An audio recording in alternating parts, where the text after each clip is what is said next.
AP CM Chandrababu Naidu గారిని సునీతారెడ్డి గారు భేటీ అవటం జరిగింది. సో ఈ భేటీ వెనక ఎలా చూడొచ్చు ఈ మీటింగ్ ని, సో ఒకసారి డిస్కస్ చేద్దాం. ప్రస్తుతం మనతోటి సీనియర్ జర్నలిస్ట్ సిఎస్ రావు గారు ఉన్నారు, వెల్కమ్ చెప్పేద్దాం. Hello sir. హలో. సునీతారెడ్డి గారు చంద్రబాబు నాయుడు గారిని కలవటం అసలుకి ఎలా ఉంది సార్? వీళ్ళిద్దరు భేటీని ఎలా చూడొచ్చు? ఇప్పుడు డాక్టర్ సునీతారెడ్డి గారు వివేకానంద రెడ్డి గారి కుమార్తె. ఆవిడ సుదీర్ఘకాలం నుంచి పోరాడుతూ ఉన్నారు. వాళ్ళ నాన్నని చంపినటువంటి హంతకులని శిక్షించండి అని చెప్పి ఆవిడ న్యాయ వ్యవస్థతోటి పోరాడుతున్నారు. అలాగే పొలిటికల్గా కూడా, రాజకీయంగా కూడా పోరాడుతూ ఉన్నారు. దాంట్లో భాగంగా చంద్రబాబు నాయుడు గారిని కలిశారు. త్వరితగతిన ఆ కేసుకు సంబంధించి విచారణ వచ్చేలాగా న్యాయం చేయండి అని చెప్పి ఆవిడ విజ్ఞప్తి చేయడానికి వెళ్ళి కలిశారు అని చెప్పేసి తెలుస్తోంది. ఇది బయటకు వచ్చినటువంటి న్యూస్ అది. కానీ ఆవిడ ఏ సందర్భంలో భేటీ అయ్యారు చంద్రబాబు నాయుడు గారితో అనే కోణం నుంచి కనుక మనం విశ్లేషణ చేసుకుంటే, ప్రస్తుతం లిక్కర్ స్కామ్ అరెస్టులు జరుగుతున్నాయి. ఇంకొక వైపు సుప్రీంకోర్టులో వివేకానంద రెడ్డి గారి మర్డర్ కేసుకు సంబంధించి విచారణ జరుగుతుంది. ఆవిడ వేసినటువంటి పిటిషన్ మీద, అలాగే ప్రభుత్వ పరంగా కూడా పిటిషన్ వేసింది ఆ మర్డర్ కేసుకు సంబంధించి. 9వ తారీఖున ఆగస్టు వాయిదా ఉంది. మొన్న ఏం చెప్పింది, విచారణ ఇంకా అవసరం లేదా అని చెప్పి అడిగింది సుప్రీంకోర్టుని. విచారణ చేసే అవసరం లేదా, పని లేదా అని చెప్పి సిబిఐని అడిగింది. ఓకే, ఇది వివేకానంద రెడ్డి గారి మర్డర్ కేసులో సుప్రీంకోర్టు. ఓకే, అసలు 4 సంవత్సరాల నుంచి ఒక్క అడుగు కూడా ముందుకు పడకపోవడానికి కారణం ఏంటి అని నిలదీసింది. ఇలాంటి సందర్భంలో ఆవిడ కలిశారు. ఇంకొక పాయింట్ కూడా, ఇప్పుడు సునీతారెడ్డి గారు ఆవిడ హస్బెండ్ రాజశేఖర్ రెడ్డి గారు ఇద్దరు కలిసి వివేకానంద రెడ్డి గారిని చంపారని చెప్పేసి వైఎస్ఆర్ కాంగ్రెస్ పార్టీకి సంబంధించినటువంటి వాళ్ళు వాళ్ళ మీద ఉల్టా కేసు వేశారు. అసలు ఇది ఎక్కడ? దాన్ని విత్డ్రా చేసుకునే దానికి ప్రభుత్వం వైపు నుంచి దాన్ని డిస్క్లోజ్ చేసుకోవడానికి అది కూడా సుప్రీంకోర్టులో నడుస్తుంది పిటిషన్. సో ఇన్ని పరిణామాల నడుమ ఆవిడ చంద్రబాబు నాయుడు గారితో భేటీ అయ్యారు. అయితే ఈ కేసులు అనేవి కొత్తవి కాదు. కొన్ని సంవత్సరాలుగా 2019 ఎన్నికలకు ముందు నుంచి వివేకానంద రెడ్డి గారి మర్డర్ కేసుకు సంబంధించిన వ్యవహారం నడుస్తుంది. కాకపోతే ఇప్పుడు జరిగినటువంటి పరిణామాలు, ఈ పరిణామాల క్రమంలో రాబోయేటువంటి రోజుల్లో జరిగేటువంటి అంశాలు, వీటిని బేస్ చేసుకుంటే కనుక ఇప్పుడు ఆవిడ ఎందుకు కలిసి ఉంటారు అనేటువంటి మరొక కోణాన్ని కనుక తీసుకుంటే పొలిటికల్ కోణంలోకి వెళ్ళొచ్చు. ఏంటి అని అంటే, రీసెంట్గా వైఎస్ఆర్ కాంగ్రెస్ పార్టీ వాళ్ళు ఈ లిక్కర్ స్కామ్కి సంబంధించిన అరెస్టుల విషయంలో వాళ్ళు వీటిని అక్రమ కేసులు అని భావిస్తున్నారు. ఈ అక్రమ కేసుల్ని నిరసనగా రాజీనామాలు చేయాలి మూకుమ్మడిగా అనేటువంటి ఒక ఆలోచన ఆ పార్టీలో చేస్తూ ఉన్నారు. దానికి సంబంధించి వైఎస్ఆర్ కాంగ్రెస్ పార్టీలోనే అంతర్గతంగా చర్చ నడుస్తూ ఉంది. ఓకే, అయితే వీళ్ళు ఒకవేళ రాజీనామా చేస్తే మూకుమ్మడిగా ఆ 11 మంది గెలిచినటువంటి వాళ్ళు రాజీనామా చేస్తే ఖచ్చితంగా 6 నెలల లోపల ఉప ఎన్నికలు వస్తాయి.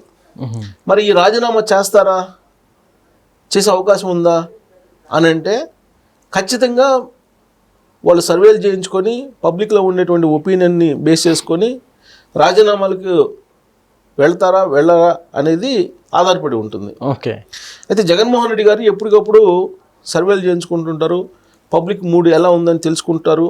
ఐపాక్ టీం ఇప్పటికి కూడా ఆయనకి పనిచేస్తూ ఉంది. గతంలో కూడా ఆయన కాంగ్రెస్ పార్టీ నుంచి బయటకు వచ్చిన తర్వాత, వైఎస్ఆర్ కాంగ్రెస్ పార్టీ పెట్టిన తర్వాత ఆయన ఉప ఎన్నికలకు వెళ్ళారు. 2012లో దాదాపు 28 మంది ఎమ్మెల్యేలు కాంగ్రెస్ పార్టీ నుంచి ఆయనతో వచ్చారు. వాళ్ళందరి చేత మూకుమ్మడిగా రాజీనామాలు చేయించారు. రాజీనామాలు చేసి ఉప ఎన్నికలకు వెళ్తే 25 మంది దాకా గెలిచారు, ఒక 3 ఓడిపోయారు. అప్పుడు వైఎస్ఆర్ కాంగ్రెస్ పార్టీ జగన్మోహన్ రెడ్డి గారి ఆధ్వర్యంలో బలంగానే ఉందని చెప్పి నమ్మారు చాలామంది. ఎందుకనంటే కాంగ్రెస్ పార్టీ ఆ రోజున అధికారంలో ఉండి కూడా 3 గెలుచుకోగలిగింది. 25 మందిని ఈయన గెలుచుకున్నారు. అంటే కాంగ్రెస్ పార్టీ కన్నా కూడా జగన్మోహన్ రెడ్డి గారి పార్టీ బలంగా ఉంది అనేటువంటి సంకేతం తీసుకెళ్లాడు అప్పుడు. దాంతో 2014 ఎన్నికలు వచ్చేటప్పటికి పొలోమని కాంగ్రెస్ పార్టీ నుంచి వైఎస్ఆర్ కాంగ్రెస్ పార్టీకి వచ్చేసారు. దాంతో కాంగ్రెస్ పార్టీ క్లోజ్ అయిపోయింది అక్కడ ఆంధ్రప్రదేశ్లో. సో ఆ వ్యూహం ఫలించింది. సేమ్ ఇప్పుడు కూడా వైఎస్ఆర్ కాంగ్రెస్ పార్టీ క్లోజ్ అయిపోతుంది, రాబోయేటువంటి రోజుల్లో ఈ పార్టీ నిలబడదు అనేటువంటి ఒక అభిప్రాయం వైఎస్ఆర్ కాంగ్రెస్ పార్టీలోనే కొంతమందిలో బలంగా వెళ్ళిపోయింది. ఎందుకనంటే జగన్మోహన్ రెడ్డి గారు వన్స్ అరెస్ట్ అయితే ఇంకా ఆ పార్టీ ఉండదు అని చెప్పి ఉండవల్లి అరుణ్ కుమార్ గారు మాజీ ఎంపీ జగన్మోహన్ రెడ్డి గారి వైఎస్ఆర్ ఫ్యామిలీకి శ్రేయోభిలాషి ఆయన చెప్తున్నారు. ఓకే. సో ఆయనే చెప్తున్నారంటే వైఎస్ఆర్ కాంగ్రెస్ పార్టీలో కూడా అంతర్గతంగా అదే అభిప్రాయం బలంగా చర్చ ఉంది. అయితే ఇప్పుడు ఈ అభిప్రాయం నుంచి పబ్లిక్ని కానీ పార్టీని కానీ పార్టీ క్యాడర్ని కానీ పార్టీ లీడర్ని కానీ బయటికి లాగాలి. బయటికి లాగాలంటే ఒకటే ఒక మార్గం ఏంటి, 11 మంది ఎమ్మెల్యేలు ఉన్నప్పటికీ కూడా వైఎస్ఆర్ కాంగ్రెస్ పార్టీ బలంగా ఉంది పబ్లిక్లో అని నిరూపించగలగాలి. ఓకే. దానికి మార్గం ఏంటి, ఆయన చెప్తుంది ఇప్పటి వరకు 2024 ఎన్నికల్లో మనకు 11 మంది ఎమ్మెల్యేలు ఇచ్చినప్పటికీ 40% ఓట్ బ్యాంక్ ఉంది అని చెప్తున్నారు. కానీ 39% ఉంది. సరే 39%, 40%, మొత్తం మీద 40% అని చెప్తున్నారు ఆయన. 40% ఓట్ బ్యాంక్ ఉంది, మనం బలంగా ఉన్నాము అని చెప్తున్నారు ఆయన. దానికి ఇంకో అడిషనల్గా ఈ మధ్యకాలంలో ఇంకొక డైలాగ్ కూడా యాడ్ చేశారు. దేశవ్యాప్తంగా 35% వచ్చినటువంటి బీజేపీ ఢిల్లీ పేటర్న్ ఎక్కింది, ఇది ప్రధానమంత్రి అయ్యారు, మనకు 40% వచ్చినా ముఖ్యమంత్రి కాలేకపోయాము అని కంపేర్ చేస్తున్నారు. 40% వచ్చినా 11 మంది ఎమ్మెల్యేలకు పరిమితం అయ్యాం మనం, 35% ఓట్ బ్యాంక్ ఉన్నటువంటి బీజేపీ ఏమో ఢిల్లీలో అధికారంలో ఉంది అని చెప్పి ఈ యాంగిల్ కూడా తీసుకుంటున్నారు ఈ మధ్య. సో కాబట్టి ఇప్పుడు ఈ వైఎస్ఆర్ కాంగ్రెస్ పార్టీ బలంగా ఉందని నిరూపించడానికి ఉన్నటువంటి మార్గం ఏంటంటే వీళ్ళ చేత ముఖ్యమంత్రిగా రాజీనామాలు చేయించడం. అప్పుడు పార్టీ నిలబడుతుంది. ఒకవేళ ఆయన జైలుకి వెళ్ళినప్పటికి కూడా జైలుకి వెళ్ళడానికి ఎక్కువ అవకాశాలు ఉన్నాయి. ఎందుకంటే ఈ లిక్కర్ స్కామ్కి సంబంధించినటువంటి షార్ట్ షీట్లో దాదాపు 4-5 చోట్ల జగన్మోహన్ రెడ్డి గారి పేరు ప్రస్తావించి ఉన్నారు. కాబట్టి ఆయన ఎప్పుడు అరెస్ట్ అవుతారో అనేటువంటి సందేహం, అలాంటి అభిప్రాయం వైఎస్ఆర్ కాంగ్రెస్ పార్టీలో ఉంది. బహుశా అందుకే జగన్మోహన్ రెడ్డి గారు ఈ మంగళవారం తాడేపల్లిలో ఉండాలి, కానీ ఆయన బెంగళూరు నుంచి రాలేదు అని చెప్పి ఇంకొక న్యూస్ ఇప్పుడు సోషల్ మీడియాలో వైరల్ అవుతుంది. ఎందుకో ప్రతి మంగళవారం వస్తారు, 2 days ఇక్కడ ఉండి తర్వాత వెళ్ళిపోతారు బెంగళూరుకి. కానీ ఈ వారం రాలా అంటే లిక్కర్ కేసులో ఫర్దర్ అరెస్ట్ ఉంటుందేమో. మిథున్ రెడ్డి గారు నోరు తెరిస్తే మిథున్ రెడ్డి ఇమీడియట్గా ఎవరి పేరు చెప్పాలి, ఇక విచారణ ఆ దిశగానే కదా జరిగేది. మిథున్ రెడ్డి నోరు తెరిచి కనుక చెప్తే అప్పుడు జగన్మోహన్ రెడ్డి గారిని అరెస్ట్ చేసే అవకాశం ఉంది.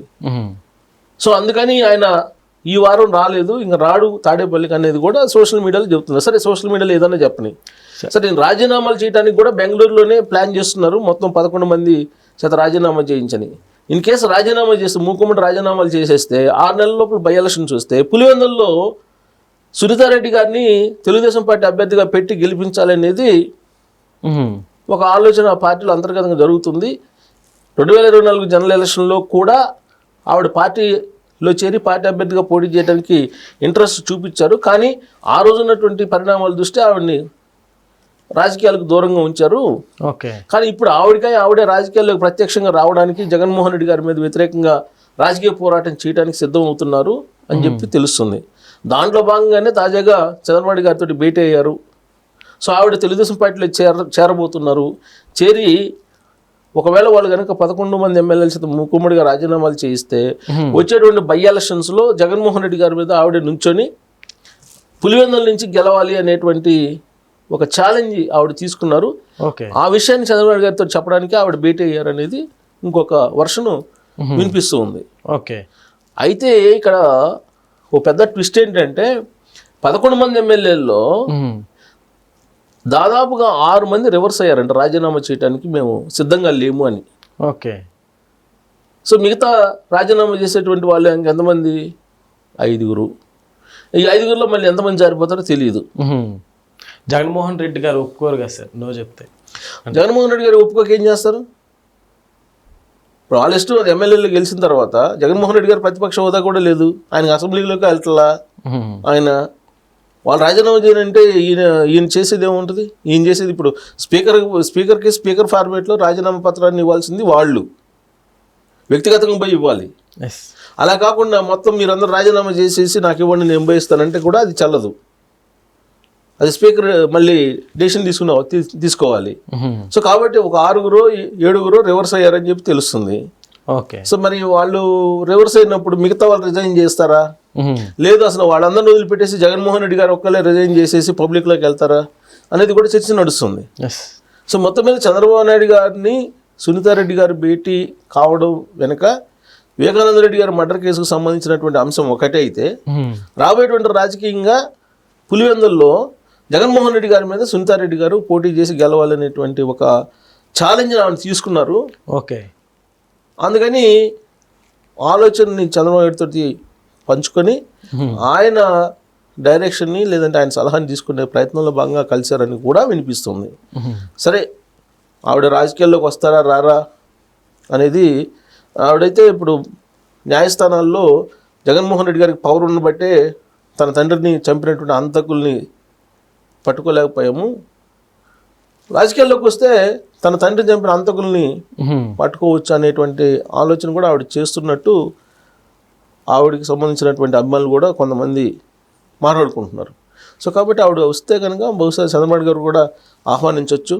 రాబోయే రోజుల్లో జగన్మోహన్ రెడ్డి గారి మీద ఆవిడ పోటీ చేయొచ్చు. ఓకే. ఆవిడ వివేకానంద రెడ్డి గారి మీద ఉన్నటువంటి గౌరవం ఉంది పులివెందుల్లో, ఆవిడని గెలిచేలాగా చేయొచ్చు కూడా, ఓకే, గెలవచ్చు కూడా. అప్పుడు వైనాట్ పులివెందులు అనేది సక్సెస్ఫుల్గా పూర్తయ్యే అవకాశం లేకపోలేదు. Okay. Okay sir, thank you.